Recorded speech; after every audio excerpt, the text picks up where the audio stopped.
Le but de cette manipulation sera d'illustrer le principe de fonctionnement du détecteur conductimétrique. Pour cela, on prépare une solution de KCl ainsi qu'une solution de KF, toutes deux à même concentration molaire en anion.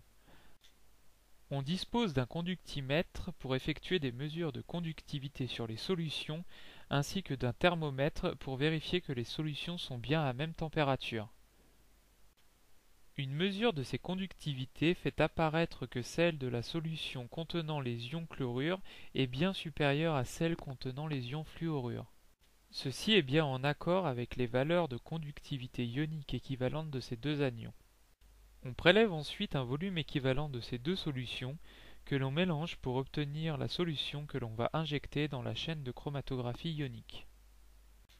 Celle-ci est équipée d'un détecteur conductimétrique qui va mesurer une résistance électrique et donc une conductance. Cette conductance dépend de la charge du soluté, bien entendu de sa concentration, mais également de la différence de conductivité entre la phase mobile seule et la phase mobile contenant l'ion étudié. Observons donc ce qui se passe après injection du mélange étudié. On constate la présence des deux pics attendus, à savoir celui des ions fluorure en premier, puis celui des ions chlorure. On remarque en revanche une nette différence dans la hauteur des pics.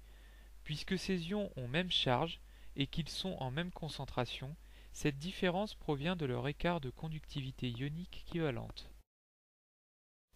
On peut alors déduire deux contraintes de ce détecteur. On devra tout d'abord avoir une température constante dans le système afin d'éviter une variation des conductivités ioniques.